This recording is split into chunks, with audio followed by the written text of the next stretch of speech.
जय हिंद बच्चों। चलिए, बहुत दिनों बाद आज फिर से आ गए हैं आपसे मिलने। आपका बहुत बहुत स्वागत है हमारे इस चैनल में, बिहार वाला एजुकेशन में। ठीक है ना। चलिए, आज एग्जाम की दृष्टि से बहुत महत्वपूर्ण सवाल लेके आ गए हम। VVI 100+ ऑब्जेक्टिव, कितने 100+ ऑब्जेक्टिव लेके आ चुके हैं आपके साथ में। कितने 100+ ऑब्जेक्टिव, ठीक है ना। कितने ऑब्जेक्टिव है? पूरा एकदम 100+ ऑब्जेक्टिव होंगे चैप्टर 1 से, वो भी सिर्फ चैप्टर 1 से। चैप्टर 1 बायो का चैप्टर 1। कौन सा चैप्टर 1?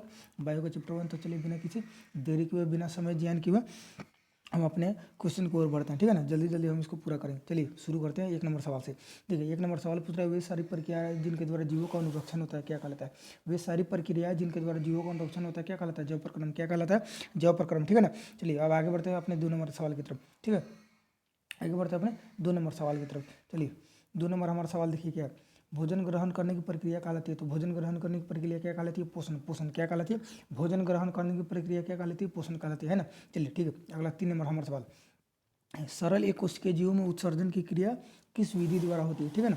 सरल एक कोशिकीय जीवों में उत्सर्जन की क्रिया किस क्रिया द्वारा होती है? किस विधि द्वारा होती है? तो विसरण। विसरण, ठीक है ना। सरल एक कोशिकीय जीव, एक कोशिकीय जीव कौन कौन से? अमीबा। एक कोशिकीय जीव कौन है? अमीबा। अमीबा, ठीक है ना। अमीबा। तो वही पूछ रहा है, अमीबा में जो उत्सर्जन की क्रिया होती है किस विधि द्वारा होती है? तो वो विधि कौन सी है? विसरण, ठीक है ना। चलिए आगे बढ़ते हैं। अगला हमारा सवाल है, पोषक तत्वों को ग्रहण करना और उनका उपयोग करना क्या कहलाता है? पोषक तत्वों को ग्रहण करना और उनका उपयोग करना क्या कहलाता है? तो वो भी पोषण कहलाता है। ठीक है ना। वो भी क्या कहलाता है? पोषण कहलाता है। एक तरीके से देखा जाए तो ये क्या है? आपका पोषण का एकदम शुद्ध डिफिनीशन है ना। चलिए, इसका आंसर हो जाएगा पोषण। अब बढ़ते हैं अपने 8 नंबर सवाल की तरफ से। 8 नंबर सवाल है आपका क्या है कि पोषण की विधि जिसमें जीव अपना भोजन स्वतः संश्लेषित करते हैं कहलाता है। पोषण की विधि जिसमें जीव अपना भोजन, यानी जो जीव अपना भोजन खुद से बनाते हैं क्या कहलाते हैं? स्वपोषी कहलाते हैं। तो ये क्रिया कौन सी हो जाएगी? श्वसन हो जाएगी। ठीक है ना। क्रिया कौन सी हो जाएगी? श्वसन हो जाएगी। ठीक है ना। चलिए आगे बढ़ते हैं। चलिए, थोड़ा सा लाइट कम हो गया था। चलिए, अगला सवाल हमारा क्या है? हाँ हाँ, कहाँ थे हम लोग? 8 नंबर पे थे ना? नहीं, 5 नंबर पे है ना। चलिए, 5 नंबर हमारा सवाल है कि पोषण की विधि जिसमें जीव अपना भोजन स्वयं बनाते हैं क्या कहलाता है? स्वपोषण कहलाएगा, है ना। अगला सवाल है, स्वपोषी जीवों में मौजूद होता है। ठीक है ना। स्वपोषी जीवों में क्या क्या मौजूद होता है? तो वो स्वपोषी जीवों में जो होता है, चलिए, क्लोरोफिल भी मौजूद होता है और क्लोरोप्लास्ट भी मौजूद होता है ना। देखिए, ये जो क्लोरोफिल होता है क्लोरोप्लास्ट में पाया जाता है। ये क्लोरोफिल कहाँ होता है? पौधों के क्लोरोप्लास्ट में होता है। ठीक है ना। तो इसका आंसर क्या हो जाएगा? 1 और 2 दोनों। ठीक है ना। इसका आंसर हो जाएगा 3 नंबर, यानी क्लोरोफिल भी पाया जाता है और क्लोरोप्लास्ट भी पाया जाता है। ठीक है ना। चलिए आगे बढ़ते हैं। हमारा सवाल है 6 नंबर। ठीक है ना, 6 नंबर। चलिए, अगला हमारा सवाल आता है कि स्वपोषी जीव में मौजूद होता है। स्वपोषी जीवों में मौजूद होता है, तो इसका आंसर हम क्या बताएं? 3 नंबर। ठीक है ना। अगला सवाल है, प्रकाश संश्लेषण के घटक है। प्रकाश संश्लेषण के कितने घटक होते हैं? आपसे क्वेश्चन में पूछा जा सकता है। प्रकाश संश्लेषण के कितने घटक होते हैं? 4। कौन कौन से? सनलाइट, CO2, H2 और क्लोरोफिल, है ना। प्रकाश संश्लेषण के कितने घटक? 4 घटक होते हैं, है ना। आपसे 2 नंबर के क्वेश्चन में भी पूछ सकता है बायोलॉजी में कि प्रकाश संश्लेषण के घटक लिखे। तो आपको प्रकाश संश्लेषण के कितने घटक होते हैं? 4 घटक होते हैं। कौन कौन से? सूर्य का प्रकाश, कार्बन डाइऑक्साइड, जल और क्लोरोफिल, है ना। तो इसका आंसर क्या हो जाएगा? इसका आंसर हो जाएगा सभी सभी। ठीक है ना। चलिए, अगला सवाल है हमारा, स्वपोषी अपना भोजन किस प्रक्रिया द्वारा बनाते हैं? तो स्वपोषी अपना भोजन प्रकाश संश्लेषण की प्रक्रिया द्वारा बनाते हैं, है ना। अब देखिए, स्वपोषी में स्वपोषी का उदाहरण कौन कौन से, या स्वपोषी में कौन से जीव आता है, ये आपको कमेंट में बताना है। देखते हैं किन किन बच्चों ने पढ़ रखा है ना। आप कमेंट में आपको बताना है कि स्वपोषी कौन कौन से होते हैं। स्वपोषी कौन कौन से जीव हैं? स्वपोषी जीव कौन कौन से हैं? ठीक है ना। चलिए अब बढ़ते हैं। ये इसका आंसर क्या हो जाएगा? प्रकाश संश्लेषण। यानी स्वपोषी अपने भोजन किस प्रक्रिया द्वारा बनाते हैं? प्रकाश संश्लेषण, है ना। चलिए, अगला सवाल हमारा क्या है? पोषण की कितनी विधियाँ होती है? पोषण की कितनी विधियाँ होती है? तो 2। पोषण की कितनी विधियाँ? 2। पोषण की कितनी विधियाँ होती है? 2 विधियाँ होती है। पोषण की कितनी विधियाँ होती है? 2 विधियाँ होती है। कौन कौन सी होती है? तो एक होता है स्वपोषण, स्वपोषण, और दूसरा परपोषण। ठीक है ना। पोषण की 2 ही विधियाँ ना होती है, एक स्वपोषण और एक परपोषण। ठीक है ना, 2 विधियाँ होती है। चलिए, अब हम 9 क्वेश्चन कंप्लीट कर चुके हैं। अब हम अपना अगला क्वेश्चन की तरफ बढ़ते हैं, है ना। चलिए, अगला हमारा क्या है? 10 नंबर क्वेश्चन आ जाता है। देखिए, 10 नंबर क्वेश्चन में बोल रहा है कि स्वपोषी के उदाहरण है। स्वपोषी के उदाहरण कौन कौन से होते हैं? तो हरे पौधे। जब भी स्वपोषण का जिक्र हो, जब भी स्वपोषण का जिक्र किया जाए, वहाँ पे क्या हो जाएगा? हरे पेड़ पौधे, है ना। चलिए आगे बढ़ते हैं। अगला हमारा सवाल है, पोषण की विधि जिसमें जीव अपना भोजन दूसरे जीव से प्राप्त करते हैं। यानी दूसरे जीव से प्राप्त करते हैं तो वो क्या कहलाता है, क्या कहलाता है, तो वो कहलाता है क्या, परपोषण। क्या कहलाता है, परपोषण। पोषण की विधि जिसमें जीव अपना भोजन दूसरे जीव से प्राप्त करते हैं क्या कहलाता है, परपोषण कहलाता है ना। चलिए आगे बढ़ते हैं। अगला हमारा सवाल क्या हो जाएगा, पोषण कितने प्रकार के होते हैं, तो सॉरी माफ कीजिएगा, पर पोषण यहाँ पे पूछा गया। तो पर पोषण कितने प्रकार के होते हैं, 3 प्रकार के। पर पोषण कितने प्रकार के होते हैं, 3 प्रकार के, है ना। कौन कौन से, एक मृत जीवी, कौन कौन से मृत जीवी, कौन कौन से होते हैं, मृत जीवी होते हैं, परजीवी, परजीवी, एक होता है प्राणी संपोषण। कौन कौन से, प्राणी संपोषण, है ना। परपोषण के कितने प्रकार, 3 प्रकार। कौन कौन से, मृत जीवी, परजीवी और प्राणी संपोषण, ठीक है ना, इसको याद रखिएगा। चलिए इसका आंसर क्या हो जाएगा, परपोषण के कितने प्रकार होते हैं, 3 प्रकार। इनमें कौन परपोषण के प्रकार है, तो मृत जीवी, परजीवी और प्राणी संपोषण, तीनों के तीनों है, ठीक है ना। यहाँ पे एक छोटा सा मिस्टेक हो गया, 4 नंबर ऑप्शन होता सभी, ठीक है ना। 4 नंबर ऑप्शन यहाँ पे होना चाहिए था क्या, सभी। तो इसका आंसर हो जाएगा क्या, सभी का सभी, ठीक है ना। चलिए आगे बढ़ते हैं। अगला सवाल है, इनमें कौन परपोषी का उदाहरण नहीं है। देखिए फोकस कीजिएगा, क्वेश्चन में कभी कभी घुमा दिया जाता है, जहाँ पे जिस तरीके से यहाँ पे दिया हुआ है कि इनमें कौन परपोषी के उदाहरण नहीं है, ठीक है ना। यहाँ पे क्या है, नहीं पूछ रहा है, तो वो देखिए इसका ऑप्शन में दिया अमरवेल, मानव, हरे पेड़ पौधे और सभी। परपोषी के उदाहरण कौन है, तो इसमें क्या हो जाएगा, हरे पेड़ पौधे, है ना। क्या हो जाएगा, हरे पेड़ पौधे। अमरवेल भी परपोषी है, मानव भी परपोषी होते हैं, लेकिन हरे पेड़ पौधे क्या होते हैं, परपोषी नहीं होते हैं। यानी हरे पेड़ पौधे क्या होते हैं, स्वपोषी होते हैं। क्या होते हैं, स्वपोषी होते हैं, है ना। क्या होते हैं, स्वपोषी होते हैं, ठीक है ना। चलिए आगे बढ़ते हैं। मृत जीवी के उदाहरण है, मृत जीवी के उदाहरण है कवक, बैक्टीरिया, गोबर, छाता, तीनों के तीनों होते हैं। मृत जीवी के उदाहरण तीनों के तीनों होते हैं, है ना।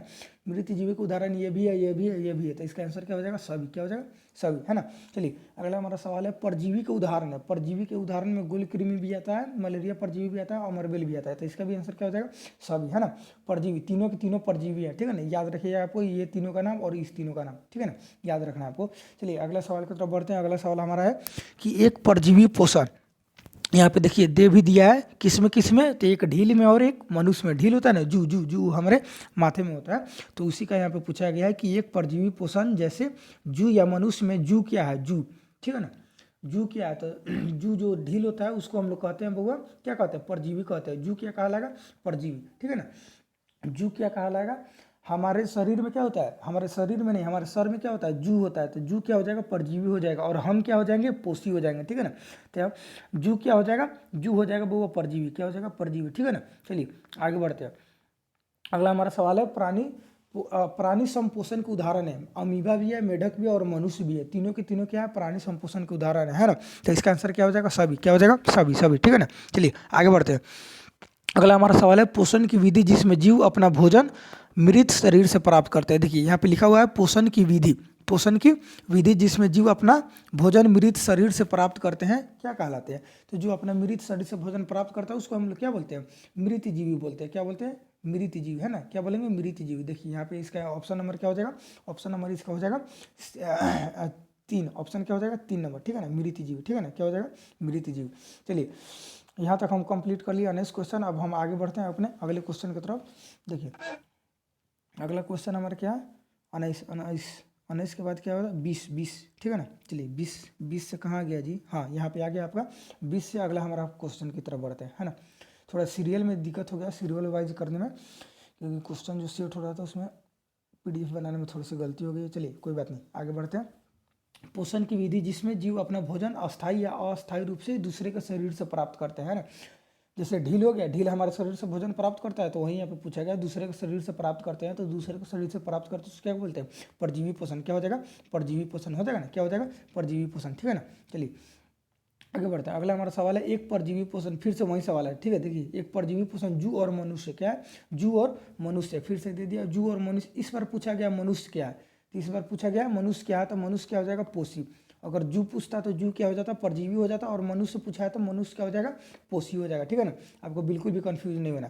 चलिए हमारा अगला सवाल क्या कर रहा है, अगला सवाल में वो देखिए पूछा गया है, पोषण की विधि जिसमें जीव अपना भोजन दूसरे जीवों को भोजन के रूप में ग्रहण करते हैं। देखिए एक चीज़ देखिए यहाँ पे, अपना भोजन, यहाँ पे कॉमा है, क्या है, कॉमा है, अपना भोजन दूसरे जीवों को भोजन के रूप में ग्रहण करने की विधि द्वारा करते हैं। जैसे हम ही लोग क्या करते हैं, भोजन के रूप में मुर्गा मुर्गी सब खा जाते हैं, मुर्गा मुर्गी खस्सी बकरी यानी दूसरे पौधों को खाते हैं। तो हम वही यहाँ पे लिखा गया है कि दूसरे जीवों को भोजन के रूप में ग्रहण करते हैं, क्या कहलाता है? तो प्राणी संपोषण। क्या कहलाता है? तो प्राणी संपोषण, ठीक है ना।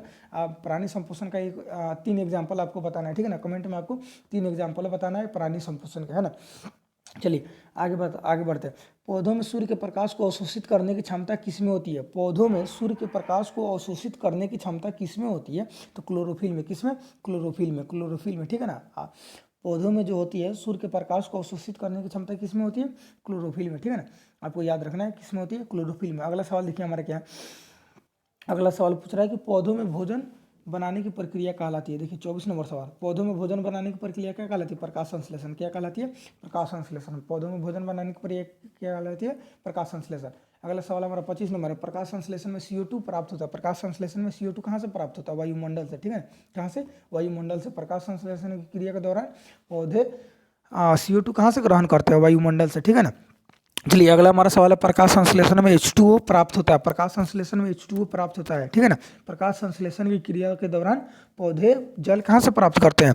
जल कहाँ से प्राप्त करते हैं? दीदी नल से, वायु से, मिट्टी से, कल से, ठीक है ना। तो क्या हो जाएगा? मिट्टी से। क्या हो जाएगा? मिट्टी से, ठीक है ना। पौधे अपना जल कहाँ से प्राप्त करते हैं? मिट्टी से, ठीक है ना। चलिए अगला सवाल हमारे क्या है कि प्रकाश संश्लेषण में उपोत्पाद के रूप में बनता है, ठीक है ना। प्रकाश संश्लेषण में उप उत्पाद, देखिए इसका संधि की जगह तो हो जाएगा उप जोड़ उत्पाद, ठीक है ना। क्या हो जाएगा? उप उत्पाद। इसको हम लोग क्या बोलते हैं? इसको हम लोग इंग्लिश में बोलते हैं सेकेंडरी प्रोडक्ट। क्या बोलते हैं? सेकेंडरी प्रोडक्ट, ठीक है ना। वही पूछ रहा है कि सेकेंडरी प्रोडक्ट क्या बनता है प्रकाश संश्लेषण की क्रिया के दौरान। तो देखिए प्रकाश संश्लेषण की क्रिया के दौरान जो उत्पाद बनता है, उत्पाद होता है, क्या होता है? ग्लूकोज होता है। क्या होता है? ग्लूकोज। उत्पाद में ग्लूकोज बनता है, ठीक है ना। याद रखिएगा, उत्पाद ग्लूकोज होता है और उप उत्पाद क्या होता है? उप उत्पाद वो ऑक्सीजन होता है। क्या होता है? ऑक्सीजन, ठीक है ना।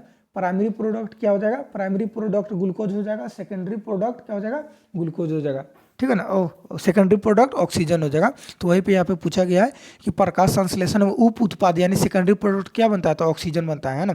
चलिए अगला हमारा सवाल है, प्रकाश संश्लेषण की क्रिया आदि से अंत तक कहाँ होती है? तो प्रकाश संश्लेषण की क्रिया आदि से अंत तक पत्तों में होती है, ठीक है ना। कहाँ होती है? पत्तों में होती है, ठीक है ना। ओह कहाँ गया भाई? देखिए प्रकाश संश्लेषण की प्रक्रिया आदि से अंत तक कहाँ होती है? पत्तों में होती है, ठीक है ना। चलिए कहाँ होती है? पत्तों में। चलिए आगे बढ़ते हैं हम अपने 29 नंबर सवाल की तरफ। 29, चलिए ये बड़ा जल्दी मिल गया ये, ठीक है ना। चलिए अगला हमारा सवाल है। देखिए अगला सवाल क्या कर रहा है कि प्रकाश संश्लेषण की प्रक्रिया आदि से अंत तक पत्ती के किस भाग में होती है? ठीक है ना। पत्ती के किस भाग में होती है? ठीक है ना। तो पत्ती के किस भाग में होती है? तो क्लोरोप्लास्ट में, ठीक है ना। कहाँ होती है? पत्ती के क्लोरोप्लास्ट में ही। कहाँ होती है? क्लोरोप्लास्ट में आदि से अंत तक प्रकाश संश्लेषण की क्रिया होती है, ठीक है ना। चलिए आगे हम पूछते हैं, प्रकाश संश्लेषण अंग क्या है? देखिए दो चीज आते हैं, एक होता है प्रकाश संश्लेषी अंगक और एक होता है प्रकाश संश्लेषी अंग, ठीक है ना। तो आपको कंफ्यूज नहीं होना है। चलिए हम प्रकाश संश्लेषी अंग जो होते हैं वो पत्ती होते हैं। क्या होते हैं? पत्ती होते हैं, ठीक है ना। आपको बिल्कुल भी कंफ्यूज नहीं होना है। प्रकाश संश्लेषी अंग में क्या होता है? एक अंग होता है और एक अंगक होता है, ठीक है ना। एक अंगक होता है। तो अंग क्या हो जाएगा? पत्ता हो जाएगा। अंग क्या हो जाएगा? प्रकाश संश्लेषी अंग पत्ता हो जाएगा। और अंगक क्या हो जाएगा? अंगक आपका हो जाएगा हरित लवक, ठीक है ना। अंगक हरित लवक। आपको इसमें जरा सा भी कंफ्यूज नहीं होना है, एकदम बारीकी से ध्यान दीजिएगा थोड़ा सा। ये क्वेश्चन आपसे दोनों में से एक इस साल जरूर पूछेगा, है ना। चलिए आगे बढ़ते हैं। देखिए पतियों में वायु का आदान प्रदान कहाँ होता है? ये पतियों में वायु का आदान प्रदान किससे होता है? तो किससे होता है? तो रंध्र से। रंध्र को इंग्लिश में हम लोग बोलते हैं स्टोमाटा।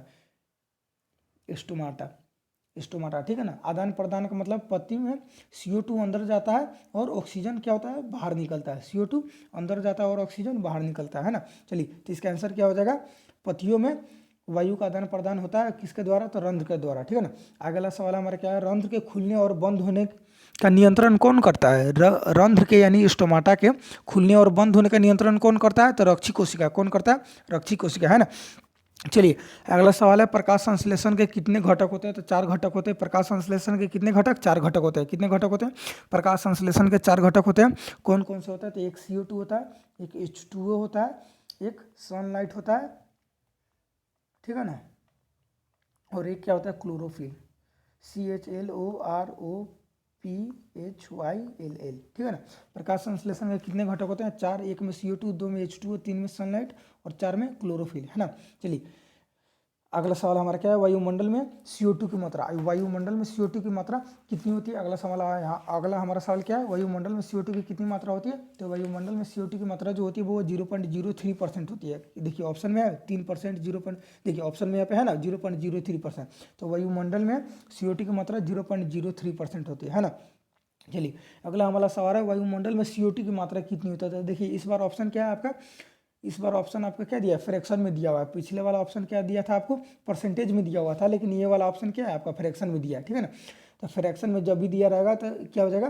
देखिए 0.03 है ना, परसेंटेज है, ठीक है ना। परसेंट को उठाएंगे तो बाटा में क्या हो जाएगा? 100 हो जाएगा। परसेंट को हटाएंगे यहाँ से तो बाटा में क्या हो जाएगा? 100 हो जाएगा। और कितने अंक के पहले दशमलव है? 2 अंक के, तो 2 शून्य और बढ़ जाएगा यहाँ पे। अब क्या हो जाएगा? 3 का 3 लिख देंगे तो देखिए 3/10,000, ठीक है ना।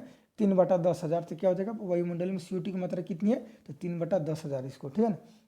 चलिए आगे वाला हमारा सवाल है कि आयोडीन स्टार्च को परिवर्तित करता है हरा रंग में, नीला रंग में, पीला रंग में, गुलाबी रंग। तो आयोडीन को जब आप स्टार्च पर डालिएगा, आयोडीन को जब स्टार्च पर डालिएगा तो वो नीला रंग का हो जाता है ना। क्या हो जाता है? नीला रंग का हो जाता है ना। चलिए आगे बढ़ते हैं हम अपने अगले सवाल की तरफ। ये 37 था। चलिए 38 से हमको स्टार्ट करना है। चलिए ये भी मिल गया आपका 38 बड़ा जल्दी। चलिए अच्छी बात है, मिल जाना चाहिए, ठीक है ना। देखिए एक रिक्वेस्ट हम आपसे करना चाहते हैं। देखिए आपके लिए इतनी सारी मेहनत की जा रही है, आपके लिए बहुत बहुत मेहनत की जाती है। एक बार आपको क्या होता है? क्वेश्चन लिखना रहता है, फिर क्वेश्चन लिखने के बाद उसको PDF में कन्वर्ट कीजिए, फिर इसको 1 घंटा 1.5 घंटा लगता है वीडियो बनाने में, और फिर उसको अपलोड किया जाता है। तो वो इतनी मेहनत के बदले हम आपसे एक ही चीज़ मांगेंगे। क्या मांगेंगे? एक लाइक दे दीजिएगा। क्या दे दीजिएगा? एक लाइक दे दीजिएगा, एक शेयर दे दीजिएगा, एक शेयर दे दीजिएगा, और सब्सक्राइब कर दीजिएगा प्लीज़। क्या कर दीजिएगा? सब्सक्राइब, एक सब्सक्राइब, ठीक है ना। एक सब्सक्राइब कर दीजिएगा। इतने के बदले हम आपको, इतनी मेहनत के बदले देखिए 3 चीज़ मांगते हैं, लाइक, शेयर और सब्सक्राइब। हाँ कमेंट तो आप लोग बहुत प्यारे प्यारे करते हैं, बहुत प्यारे कमेंट करते हैं, पढ़ के एकदम दिल खुश हो जाता है, आगे काम करने का मोटिवेशन मिलता है ना। चलिए तो आपको क्या करना है? लाइक कर देना है, शेयर कर देना है और सब्सक्राइब कर देना है ना। क्या कर देना है? सब्सक्राइब कर देना है, ठीक है ना।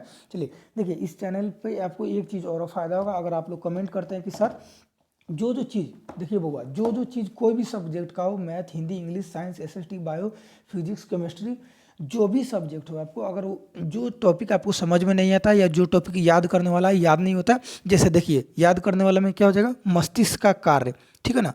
मस्तिष्क का कार्य, मस्तिष्क का कौन सा भाग क्या कार्य करता है, या आपको हिंदी में जैसे लेखक का ट्रिक होता है, लेखक के जन्म तिथि का ट्रिक होता है, लेखक के जन्म तिथि का ट्रिक होता है, संज्ञा का ट्रिक, सर्वनाम का ट्रिक, विशेषण का ट्रिक, समास का ट्रिक, संधि का ट्रिक, जो भी हर चीज़ का ट्रिक अवेलेबल है। अगर आप लोग कमेंट कीजिएगा तो बहुत जरूर से आपके लिए दे दिया जाएगा, है ना। तो एक काम आपको करना है, इन सब के बदले आपको एक लाइक, एक कमेंट, एक शेयर और एक सब्सक्राइब करना है ना। और हाँ अगर आप लोग कमेंट करते हैं कि सर आप चैप्टर भी फिर से पढ़ा दीजिए, तो हम चैप्टर भी पढ़ा देंगे, है ना।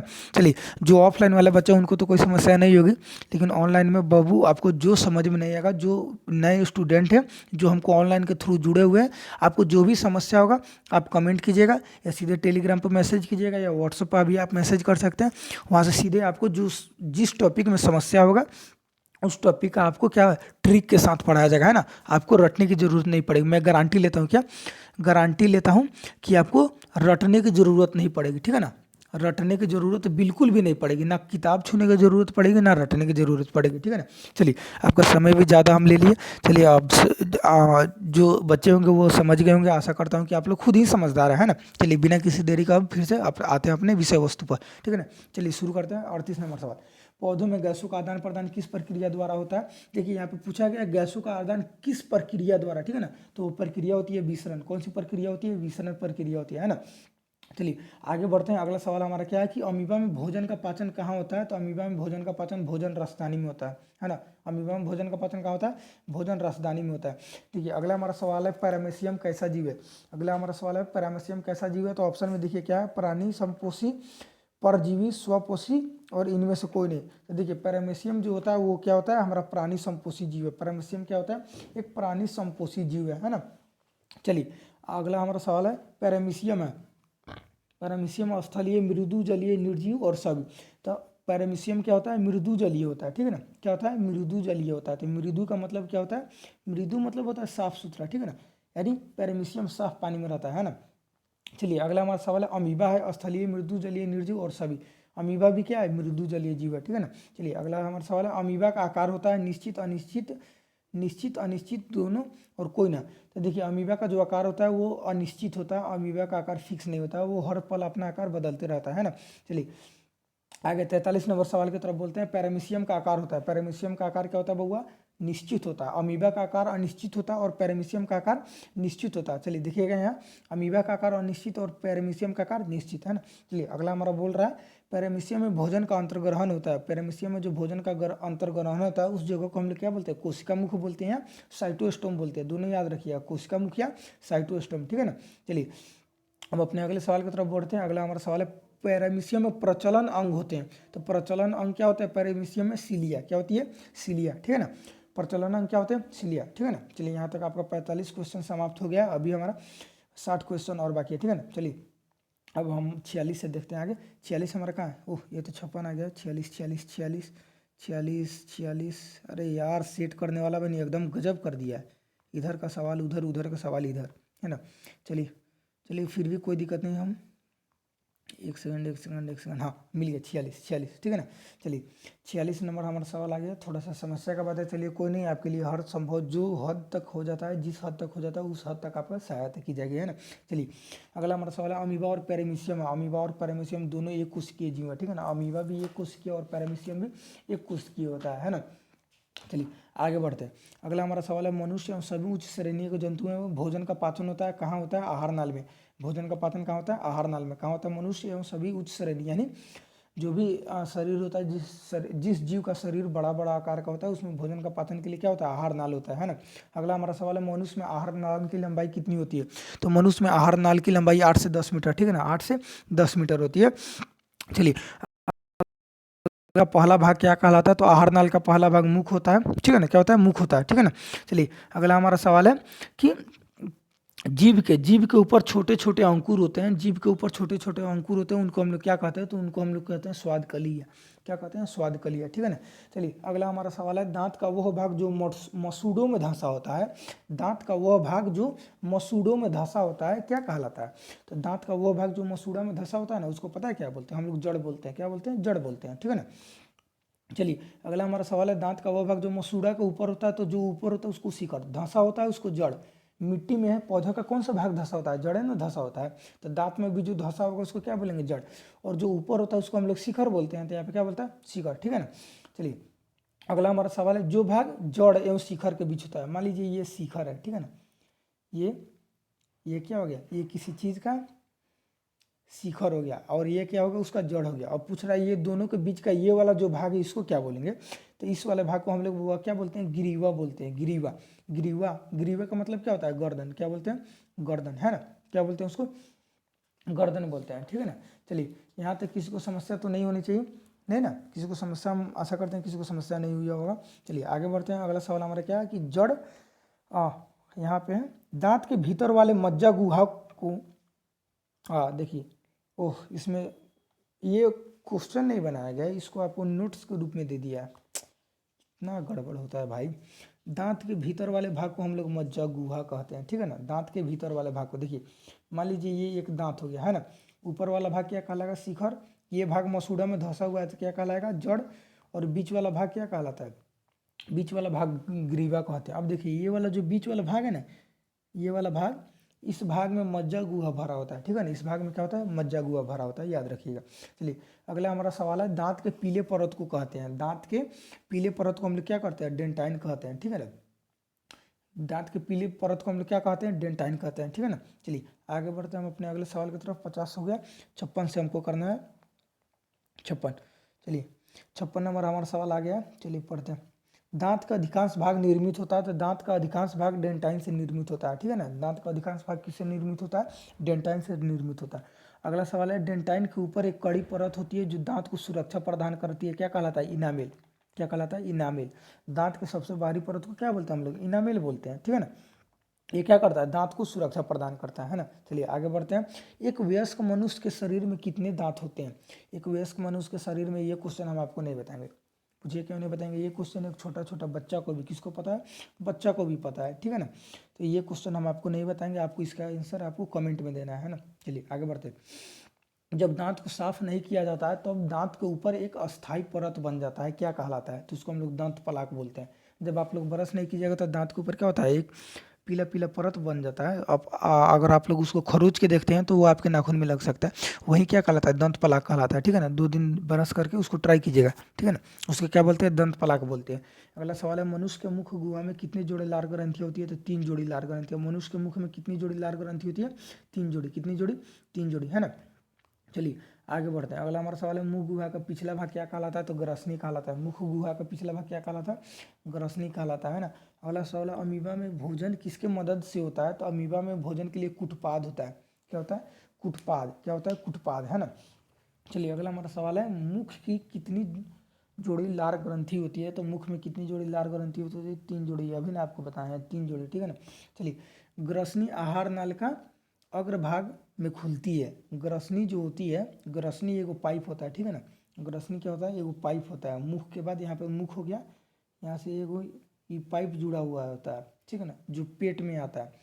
तो यही पूछा गया, ये जो पाइप होता है इसका अग्रभाग जो होता है, आगे वाला भाग ग्रास नली में खुलती है, उसको हम लोग क्या बोलते हैं? तो उसको हम लोग क्या बोलते हैं? उसको हम लोग बोलते हैं निगल द्वार। क्या बोलते हैं? निगल द्वार। क्या बोलते हैं बुआ? निगल द्वार बोलते हैं, है ना।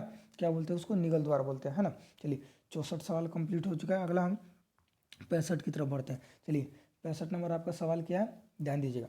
65 नंबर सवाल है, कंठ द्वार के आगे एक पट्टी जैसी संरचना होती है, ठीक है ना। कंठ द्वार के आगे एक पट्टी जैसी संरचना होती है, VBA। कंठ द्वार के आगे एक पट्टी जैसी संरचना होती है, उसको क्या बोलते हैं? तो उसको एपिग्लोटिस बोलते हैं। क्या बोलते हैं? एपिग्लोटिस बोलते हैं। ये एक ढक्कन होता है ना। चलिए अगला हम अपन 66 नंबर सवाल की ओर बोलते हैं। लार में कौन सा एंजाइम पाया जाता है? लार में कौन सा एंजाइम पाया जाता है? तो एमाइलेज या टाइलिन। क्या पाया जाता है? एमाइलेज या टाइलिन, ठीक है ना। यहाँ से एक ऑब्जेक्टिव बन जाता है कि एमाइलेज या टाइलिन या लार किसका पाचन करता है? एमाइलेज या टाइलिन या लार किसका पाचन करता है? तो किसका पाचन करता है? वसा का पाचन करता है, ठीक है ना।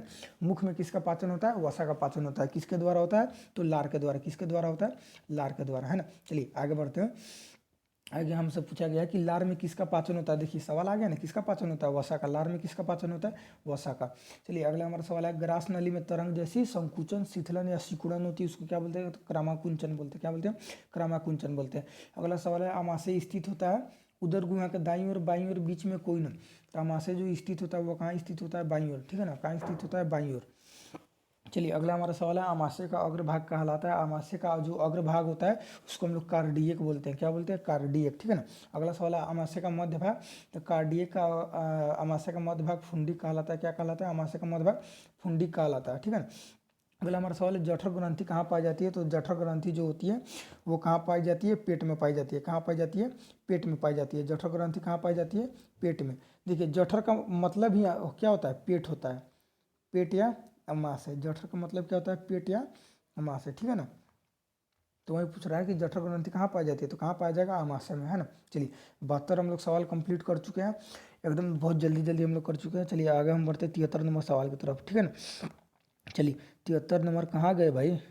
ओह अरे यार, कहाँ कहाँ छोड़ दिए यार, बड़ा समस्या है भाई साहब। 73 73, हाँ आ गया। चलिए ओह, थोड़ी सी असुविधा हुई आपको लिए, आपको थोड़ी सी असुविधा हुई हमारे लिए, उसके लिए आपसे एकदम दिल से सॉरी, ठीक है ना, दिल से सॉरी। चलिए आगे बढ़ते हैं। जठर ग्रंथिया की कोशिका कितने प्रकार की होती है? 3 प्रकार की होती है। जठर ग्रंथि की कोशिका कितने प्रकार की होती है? 3 ग्रंथि। जठर मतलब पेट, जठर मतलब पेट।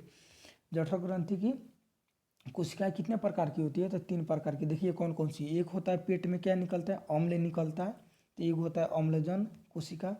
एक होता है म्यूकस, क्या होता है? एक होता है म्यूकस कोशिका, और दूसरा होता है दूसरा होता है उसको जाइमोजिन बोलते हैं। क्या बोलते हैं? जाइमोजिन, ठीक है ना। ये 3 प्रकार की कोशिकाएं पाई जाती है, ठीक है ना। तो वही पूछा गया जठर ग्रंथि में कितने कोशिकाएं पाई जाती है? तो 3। अब देखिए अगला सवाल है, इनमें कौन जठर ग्रंथि की कोशिका का प्रकार है? तो श्लेष्मा है, अम्लजन है, जाइमोजिन है ये, ठीक है ना, तीनों के तीनों है, तो इसका आंसर क्या हो जाएगा? सभी, है ना, क्या हो जाएगा? सभी। चलिए 75 नंबर हमारा सवाल क्या है कि म्यूकस कोशिका में किसका स्राव होता है? तो म्यूकस कोशिका से किसका स्राव होगा? म्यूकस का ना स्राव होगा, है ना। अगला हमारा सवाल है अम्लजन कोशिका से किसका स्राव होता है? तो अम्लजन कोशिका से अम्ल का स्राव होगा, तो अम्ल क्या है? HCl, ठीक है ना। अगला सवाल है जाइमोजिन कोशिका, 77 नंबर, जाइमोजिन कोशिका से किसका स्राव होता है? तो पेप्सिनोजन, किसका स्राव होता है? पेप्सिनोजन का स्राव होता है, ठीक है ना।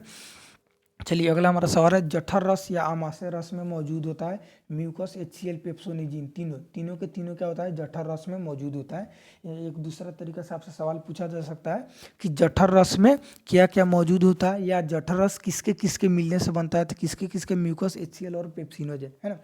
चलिए अगला हमारा सवाल हो जाएगा, इसका आंसर हो जाएगा सभी। अगला हमारा सवाल है पेप्सिनोजन होता है निष्क्रिय होता है। पेप्सिनोजन क्या होता है? निष्क्रिय होता है। इसमें किसी भी चीज़ को ना क्षति पहुंचाएगा, ना उससे क्या होगा, उसको किसी को हानि, एकदम निष्क्रिय होता है, ठीक है ना। चलिए अगला हमारा सवाल क्या होता है कि निष्क्रिय पेप्सिनोजेन को सक्रिय पेप्सिन में कौन बदलता है? देखिए पेप्सिनोजेन क्या होता है? निष्क्रिय होता है। अगर इसमें हम HCl मिला देते हैं, क्या मिला देते हैं? HCl मिला देने के बाद क्या होता है? ये सक्रिय हो जाता है, ठीक है ना, बहुत खतरनाक हो जाता है। जैसे हनुमान जी की शक्ति को कौन याद दिलाया था? जामवंती जी ने, ठीक है ना। तो वही ये पेप्सिनोजन क्या है? हनुमान जी है। और HCl क्या है? जामवंत, क्या है? जामवंत। तब पेप्सिनोजन पर HCl मिलता है, तो ये HCl क्या हो जाता है? पेप्सिनोजन सक्रिय पेप्सिन में बदल देता है। जब HCl मिला दिया जाता है तो वो सक्रिय पेप्सिन में उसका नाम पड़ जाता है। तो वही पूछा गया है कि कौन सक्रिय करता है? तो HCl सक्रिय करता है ना। चलिए अगला हमारा सवाल है पेप्सिन भोजन के प्रोटीन पर कार्य करके उसको बदल देता है। तो जब पेप्सिन जो होता है वो भोजन के प्रोटीन पर कार्य करके क्या करता है? प्रोटीन को पचाकर उसको पेप्टोन में बदल देता है। क्या किस में बदल देता है? पेप्टोन में, है ना। प्रोटीन पर काम करके किस में बदल देता है? पेप्टोन में, ठीक है ना। ओ भाई साहब,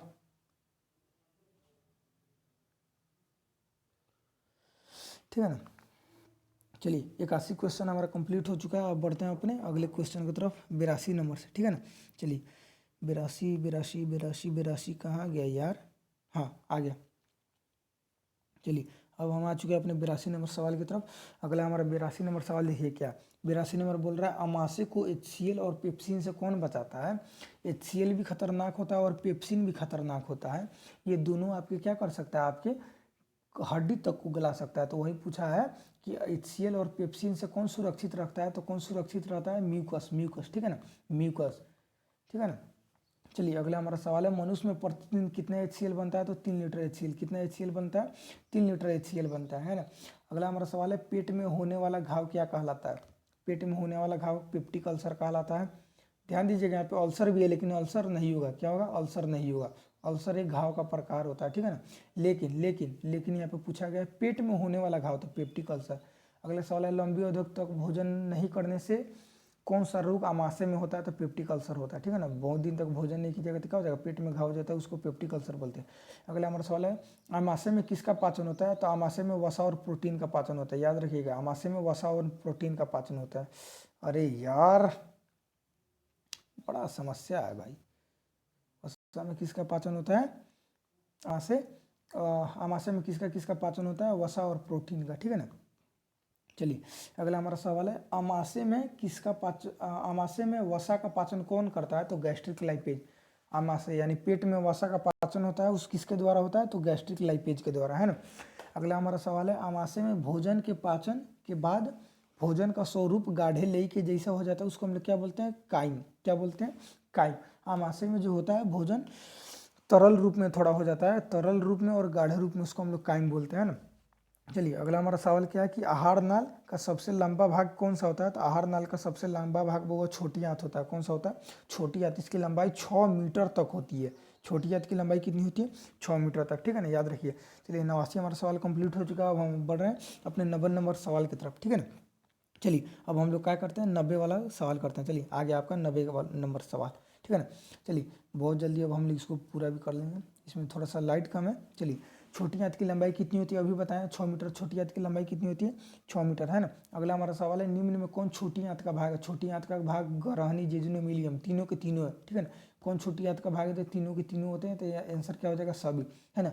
अगला हमारा सवाल है छोटी आंत का कौन सा भाग C आकार का होता है? तो ग्रहणी जो होता है उसका पहला भाग ग्रहणी जो होता है वो देखिए ग्रहणी किस आकार का होता है, वो ऐसे होता है। ग्रहणी सी आकार का होता है। तो वहीं पर पूछा गया कि कौन सा भाग सी आकार का होता है, तो कौन सा भाग होता है, सी आकार का होता है ग्रहणी, ठीक है ना। चलिए अगला हमारा सवाल है, छोटी आंत का अधिकांश भाग होता है, तो छोटी आंत का अधिकांश भाग इलियम होता है। क्या होता है, इलियम होता है। छोटी आंत का अधिकांश भाग इलियम होता है। अगला हमारा सवाल है, पचे हुए भोजन का अवशोषण कहाँ होता है, तो छोटी आंत में पचे हुए भोजन का अवशोषण होता है, ठीक है ना। भोजन का अवशोषण छोटी आंत में होता है। अगला सवाल है, पचे हुए भोजन का अवशोषण छोटी आंत के किस भाग द्वारा होता है, तो इलियम। किस भाग द्वारा, इलियम, ठीक है ना। इलियम द्वारा भोजन का पाचन होता है। अगला सवाल है, छोटी आंत में भोजन का पाचन किसके द्वारा होता है। अब देखिए छोटी आंत में भी भोजन का पाचन होता है, तो उसमें पित्त, अग्नाशय और आंतरस तीनों के द्वारा होता है, ठीक है ना। तो आंसर क्या हो जाएगा, सभी, ठीक है ना। याद रखिएगा तीनों के द्वारा भोजन का पाचन होता है छोटी आंत में। आंसर क्या हो जाएगा, सभी। चलिए अगला हमारा सवाल है, शरीर में सबसे बड़ी ग्रंथि कौन सी है, यकृत। शरीर की सबसे बड़ी ग्रंथि यकृत। शरीर की सबसे बड़ी ग्रंथि यकृत। यकृत से किसका स्राव होता है, तो यकृत से किसका स्राव होता है, बताइए, पित्त का स्राव होता है। यकृत से किसका स्राव होता है, पित्त से पित्त का, ठीक है ना। अगला हमारा सवाल है, पित्त का संचय कहाँ होता है। पित्त का संचय वो पित्ताशय में होता है। पित्त का संचय कहाँ होता है, पित्ताशय में होता है, ठीक है ना। चलिए 90 सवाल हम कंप्लीट कर चुके हैं। अब हम बढ़ते हैं अपने लास्ट आखिरी मोमेंट की तरफ हम आ चुके हैं, ठीक है ना। 90 सवाल हम लोग क्या किए हैं, कंप्लीट कर चुके हैं। चलिए 91 नंबर से हम क्या करते हैं, शुरू करते हैं, है ना। 91 नंबर नहीं है क्या भाई, ओ भाई साहब, 89, यही ना हम लोग, 89 नहीं, 89 तो हम लोग फाइनल कर चुके हैं, है ना। चलिए, ओ भाई साहब बड़ा समस्या है यार।